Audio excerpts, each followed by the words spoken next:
Well, thank you very much. It's funny that you should mention constituencies. Actually, the only time I ever have actually tried to represent a constituency, I was defeated back in 1992. And the worst part about it was I had to explain to lots of people that I'd actually done very well, but it was a completely unwinnable seat, and that they should understand my defeat was actually a victory.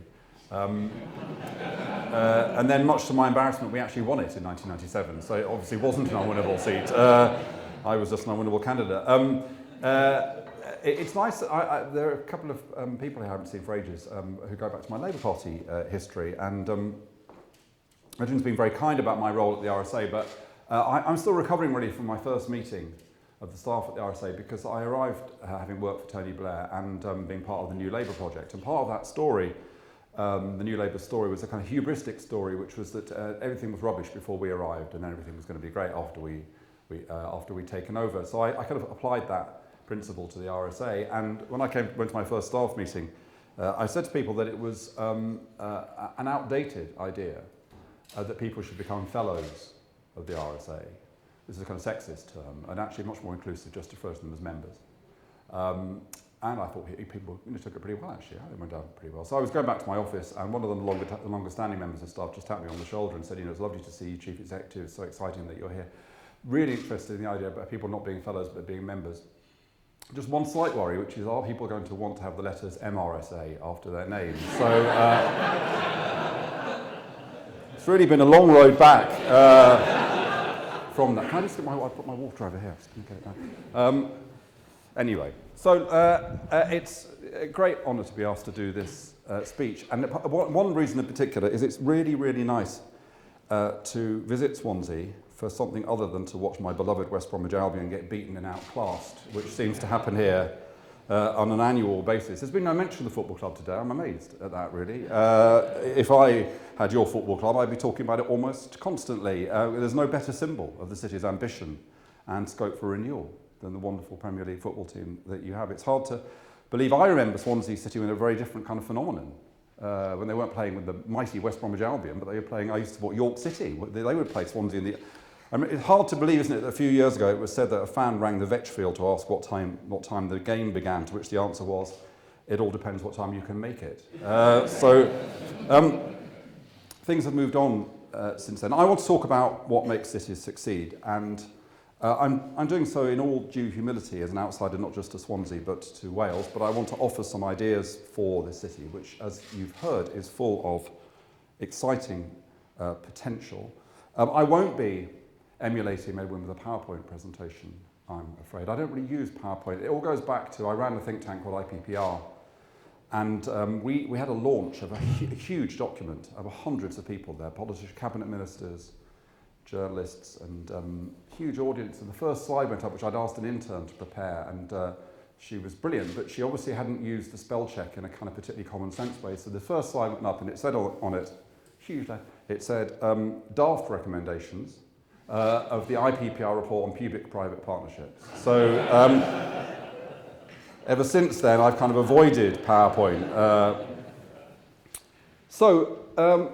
Cities are a hot topic right now. I think it particularly dates to the moment a couple of years ago when it became the case that across the world, more than half the world's population lived in cities. I spent a lot of time reading about cities, talking about cities, hearing other people talk about cities. The RSA hosted the highly influential City Growth Commission, which was chaired by Jim O'Neill, and who's now a Treasury Minister tasked with carrying forward the recommendations of that RSA Commission. But talking about cities, exploring why cities succeed, is a bit like searching for the meaning of life. The more you know, the harder it gets to be sure what you think. Some cities succeed because of their strong governance structures. New York, Barcelona might be cited as examples. Some despite their relatively weak or confused governance, like London. Geography, size are important, but the city of Birmingham, with 1 million residents, which contains most of its conurbation, has had all sorts of problems of scale, whereas Manchester City, which only contains 500,000 of its residents, has created a powerful alliance with the cities around it to create a combined authority, which is now the centre of what is called the Northern Powerhouse. Some cities stumble because they're growing too quickly, some because they aren't growing at all. Historically, access to water has been a key In urban development today, many town cities like Swansea are developing waterfront areas successfully for tourism or sought-after housing. Yet, the worst educational attainment in England at least is concentrated in seaside towns. Some cities have never recovered from deindustrialisation. Others, like Eindhoven in the Netherlands or Hamburg in Germany, have used their industrial past as a springboard for a creative and thriving future. So, given the range of factors potentially contributing to economic success or failure in cities, some historic, some the result of good fortune, good design, I want to draw out a number of propositions, and I've chosen these partly because I think that's what the evidence from cities around the world supports, but partly because I hope they may be of particular relevance to today's Swansea. Before I unveil the first proposition, a word of caution, maybe it's a plea for sympathy. Just about everything I'm going to say or propose is an idea that I've heard people talking about in Swansea in one way or another. So I'm not urging in any way for the city to go in a different direction, but passively I'm urging you to have the courage of your boldest convictions. And I will be saying that in certain senses, Swansea's leaders and citizens can do more to make this city the best that it can be. But my aim today is not to prove a point or even to persuade you, but to suggest and provoke. And if I get it wrong, I'm sure one thing I do know about Swansea folk, if I get it wrong, you won't be shy to tell me. I'm pretty good at taking abuse. I was a county councillor years ago. I know what it's like. You know, I share your pain of being a representative. I was a county councillor in Warwickshire, and we had a meeting in, I'll never forget it, I was quite young, we had a meeting in Stratford-upon-Avon, and there was a lot of anger. At the end of it, someone came up to me and said to me, I was like 25, 26, said to me, "What do you think you're wearing?" Because I wasn't wearing a tie or a suit, I was just wearing a kind of trousers and a jacket or whatever. And I said, and he said, "It's absolutely disgraceful. It's disgraceful." And I, in an attempt to defend myself, said to him, I said, I'm just wearing ordinary clothes. I'm an ordinary person. Yes, he said, "I'm rather afraid you are." That was it for me, really, with politics. It was all over. So I can take the abuse. So my first proposition is this. Without ambition, you can't even fail well. In his latest book, The Urbanist Charles Landry writes this. He says, "Ambition is a significant word.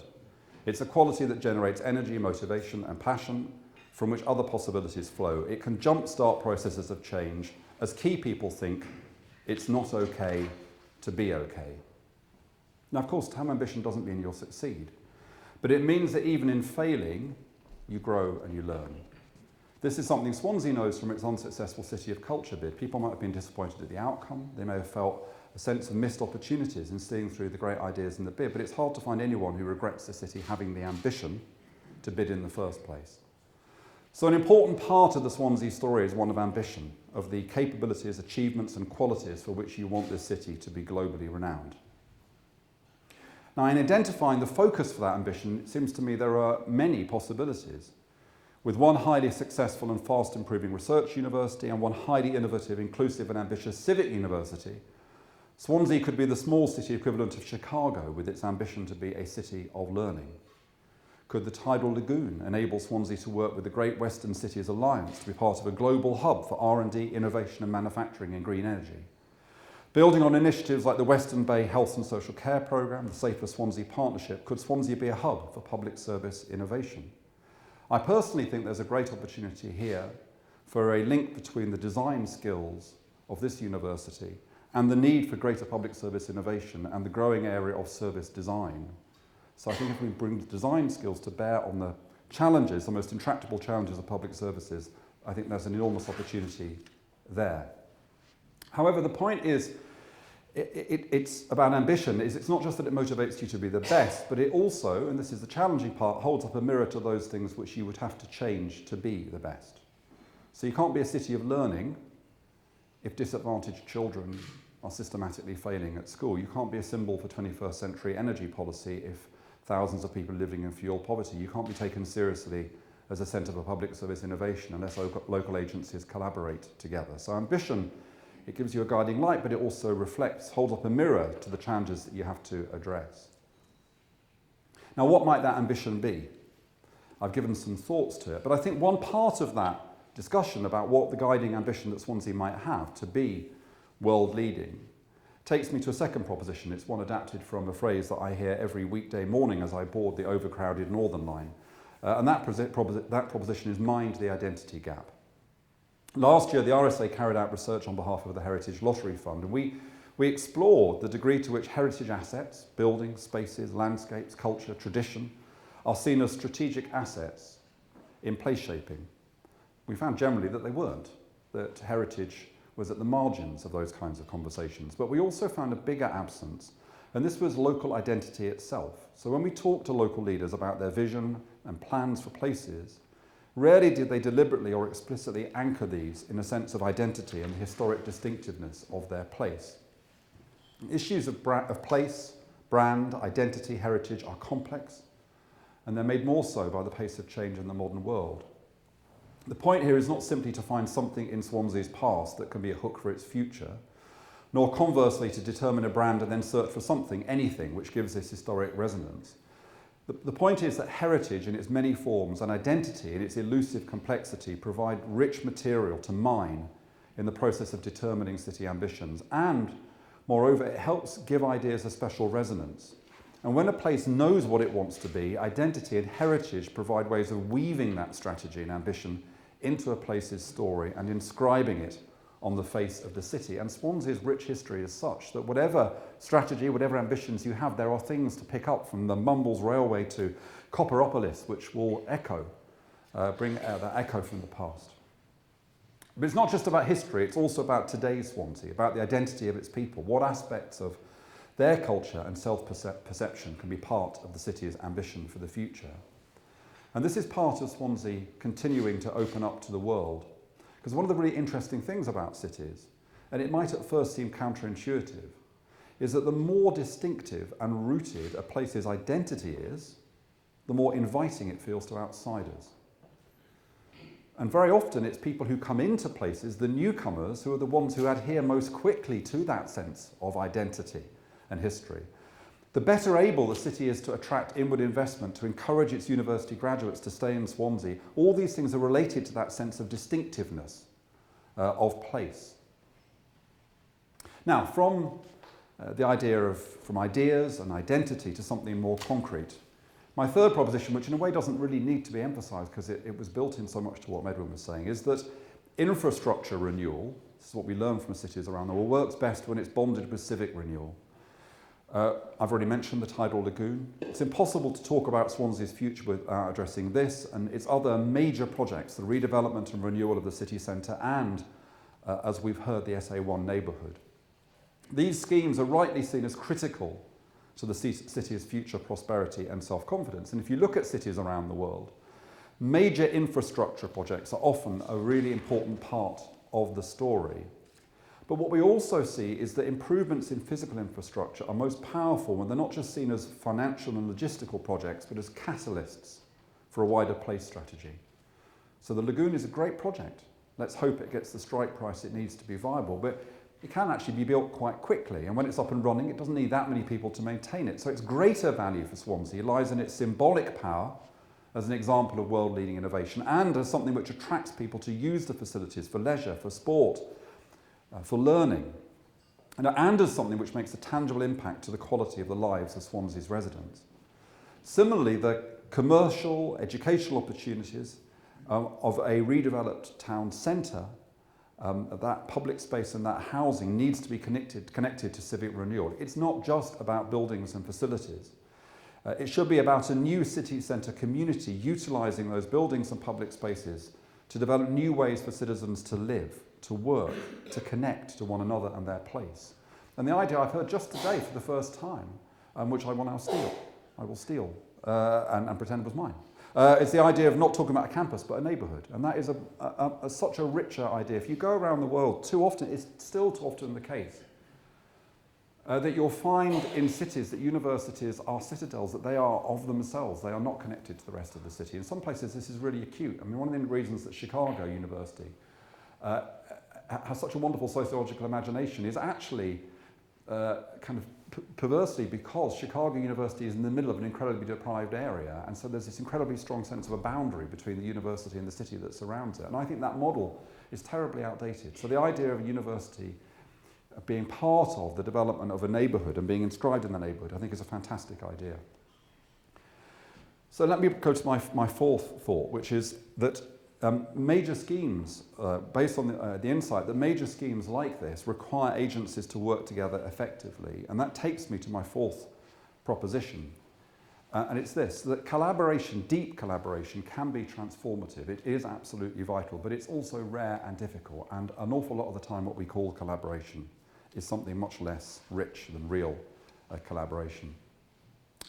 Jane Davison organised this speech today. She sent round earlier the diary for the day, and unfortunately she sent round her own personal diary. So as well as knowing what my movements were for the day, we also knew what Jane's movements were for the day. And so I don't know how many people you circulate to, hundreds, know that Jane and her husband are going to see Elvis Costello tonight. So that's great. Actually, when it comes to collaboration, I'm reminded of a wonderful line from Elvis Costello. There's a line in one of his early albums, which he uses the line, "Why do you want to be my friend when I feel like a juggler running out of hands?" That's a wonderful description of why it is public services find it so hard to collaborate, actually. But collaboration is what we should aim for. To illustrate this point, I want to take you to Essex in winter. Now, I know it's not the most attractive of propositions, but it was an important moment for me in understanding this issue. I was in Chelmsford, and I was speaking to a group of public service managers about collaboration and change. So I gave my talk, and they seemed fine about it. And I sat down. And then the next group of speakers were supposed to be public sector managers talking about the next 5 years of their public services. And the first up was an NHS manager called Claire, and she was chief executive of one of Essex's clinical commissioning groups. And before turning on her PowerPoint presentation, Claire said to the room, she started with an apology, and she said, "I'm sorry if I seem a bit underprepared, but I'm having the toughest time of my professional career." And she went on to describe the crisis unfolding in the hospitals and services in her patch, lines of ambulances queuing up at the gates of A&E, frail people lying in corridors being sent home at midnight. And she was just about to go on with her presentation when I've very rarely done anything of any use at all in my life, but this was one of those few moments.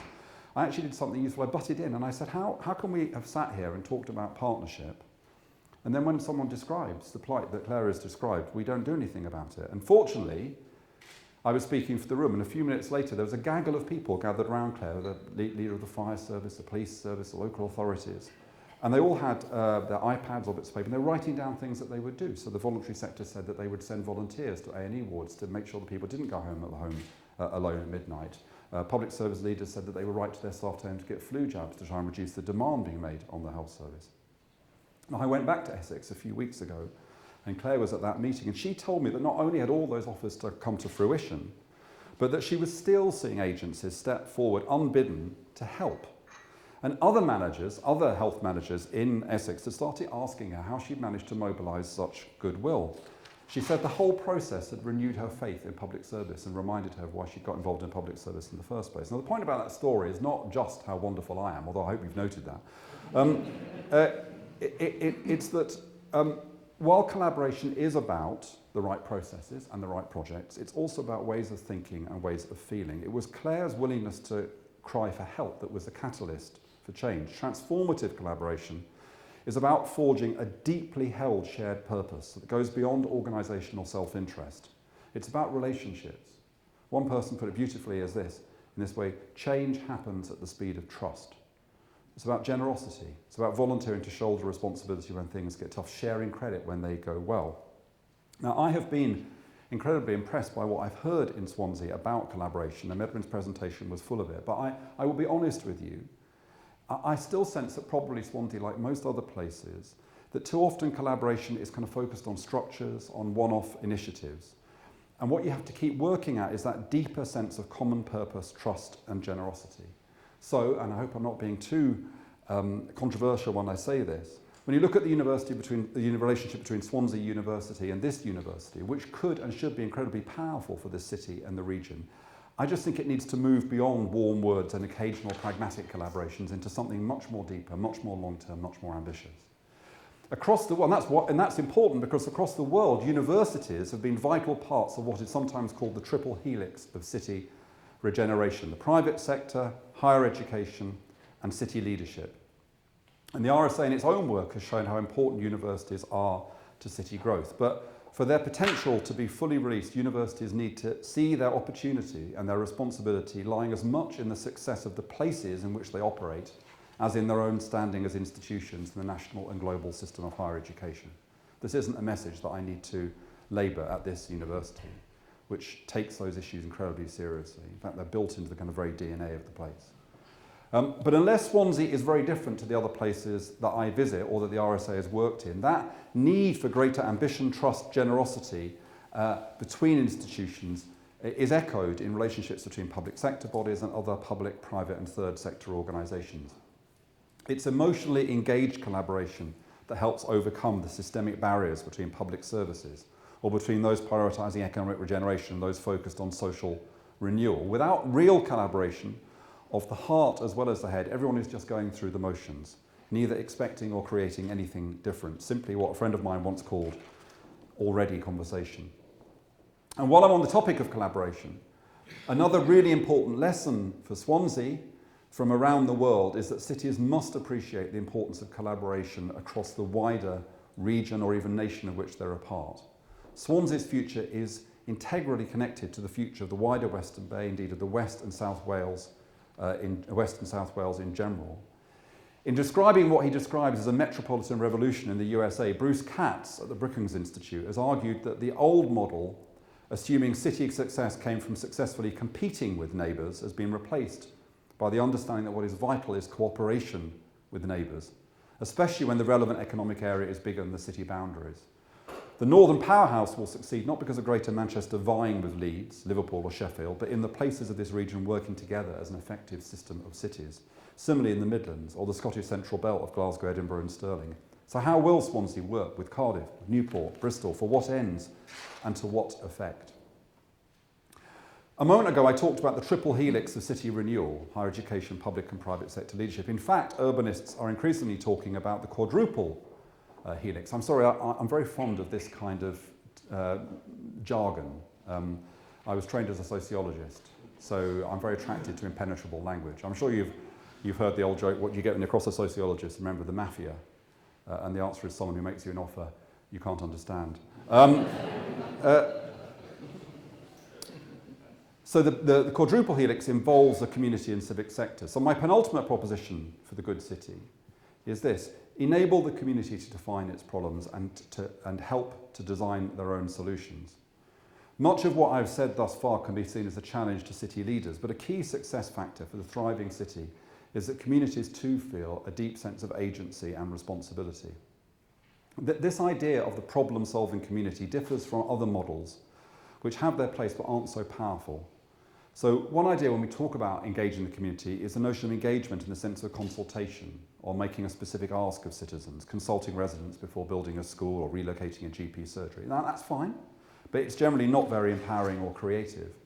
A second idea is the idea of community organising, in the sense of mobilising people to challenge local decisions, lobby for different policies, petitioning against a hospital closure or whatever. And again, that's important. The capacity to protest is an integral part of a healthy democracy, but that oppositional work still leaves the responsibility for making change with those in authority. So I just want to share with you, as I come to the end of my comments, I want to share with you an alternative method which is called collective impact, a methodology that's been mainly developed in North America, but which the RSA is trying to apply in various parts of the UK. So at the heart of collective impact are 5 simple conditions which are easy to specify, much harder to enact. First, a broad grouping of organisations from the public, private and third sector, but often with a civic organisation at the helm initially, define a transformative goal for their city, town or neighbourhood. This might be anything from tackling youth crime to reducing obesity or protecting and restoring a natural resource. But in committing to this goal, all the partners are agreed to change their own plans to make the mission a genuine community-wide priority. Secondly, the partners need to agree a set of metrics that enable them to track progress and to act if momentum starts to be lost. Third, the partners agree on clear and differentiated roles in delivering their joint mission. Fourth, structures and processes are needed to maintain high levels of communication and coordination as the initiative progresses. And that's vital Too often people join to make big commitments to work together, but when they return to their day job, the demand of their own organisation dissipates that commitment. Which is why the fifth and final element of collective impact is for the partners to identify and support an anchor institution whose role is to keep the coalition for change on track. And thinking of Swansea, seems to me this ambitious civic university with its commitment to place and inclusion is incredibly well placed to act both as a convener of a collective impact initiative and as its anchor institution. And if that idea has any resonance, the RSA would be delighted to advise and to help. But what matters less than the precise methodology is that successful cities can boast evidence of citizens and their organisations taking the initiative and bringing about real and lasting change. My final proposition for successful cities, it kind of relates to all the others, and it's simply this: if in doubt, keep stirring the pot. Now, your council leader said to me before, I asked him how he was, and he said, I'm still cranking the handle. So I'm not sure whether cranking the handle or stirring the pot. You've got a mechanical metaphor and I've got a culinary one, so we'll leave it to the room to decide which is best. As I've said, there's no simple recipe for a thriving city. There are recurrent ingredients, some to do with local resources, including money, geography, governance, some to do with good fortune, intriguingly, some to do with bad fortune. New York, so much of the innovation in New York is to do with the way in which they responded to what they learned from Hurricane Sandy. Manchester dates its modern revival to the 1996 IRA bombing that ripped the heart out of the town centre. Local leadership, as I've emphasised, is vital too. But actually, in all but the most divided, misruled or impoverished cities, these ingredients, all the ingredients, are there somewhere in that place to be found. The question is how they combine and how they allow for ambition, collaboration, community-led action. Fundamentally, cities, what is special about cities, the power of cities, is that they are networks of networks. And out of those networks of networks emerge capabilities, ideas, relationships. You don't have to force it. If those networks bounce off each other, great stuff just starts to happen. But too often, the problem is this. The problem is not that we don't drive change in cities. Cities have this organic capacity to grow and develop and change. Too often what we do is we allow barriers, geographical barriers, political barriers, organisational barriers, social barriers, personal barriers to obstruct the flow of energy and potential that can whiz around the modern 21st century city. So the more things a city is doing right, the more people in a city are focusing on the interests of the place as a whole, or even just trying to do the right thing, the more likely it is that that moment will be reached when the whole is greater than the sum of the parts. That point which is both intangible and undeniable when a city starts to believe in itself, when the people outside that city start to sit up and take notice of it. You can see it about Bristol at the moment. In the last couple of years, Bristol has just got to that kind of point where it feels about itself, a kind of pride, a can-do, which how much of that is to do with George and his red trousers, but it's there, you can feel it. And that's a symbol, actually, for us of what is possible. And you see it in other cities all around the world as well. So that moment when suddenly the whole is greater than the sum of the parts. Just in my final bit of preparation for this speech, I was reading one essay, and someone said, it was a lovely line, they said, when it comes to city development, don't look for the silver bullet. Keep firing the silver buckshot, which I think is a lovely idea. Just keep firing out ideas and get people to connect and to meet, and as long as they share that sense of purpose, things will start to happen and they will grow. The great thing about Swansea, with its proud history, its amazing scenery, its great plans, its innovative institutions, is, as I've said, that the ingredients are here. Now, I have spoken in cities where it has been hard work to be able to sum up a story of optimism. It is not hard work at all. All the ingredients are there. Sometimes, though, as some of you I've spoken to quietly say to me as I'm leaving the conversation, sometimes it feels that although the ingredients are there, the recipe to mix them together hasn't quite been found. Now, the only people who can craft that recipe is you, the people of Swansea. Today, I have simply tried to give you an encouraging stir. Thank you.